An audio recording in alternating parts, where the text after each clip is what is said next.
Patrick, Judith, sikuona kuwatenga kwa sababu hii ndo inakuwa familia yetu,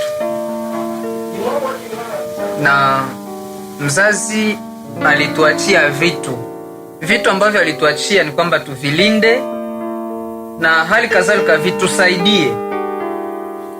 Ndio maana katika kuangalia hali ambayo tunaishi kwa sasa hainiridhishi kama kaka mtu.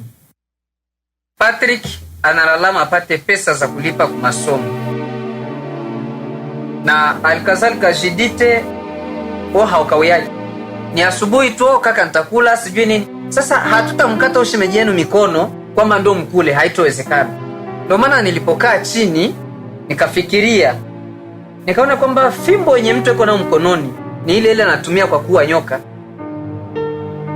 Pengine msinielewe nataka kusema nini, ila namaanisha kwamba ile parcele ambayo ilibaki ile ya pili ile ya pale chini pale inabidi ipigwe bei ili nipate pesa kukulipia shule na Jidite wanakula kwa muda.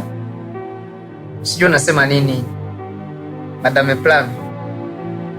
Haiwezekani.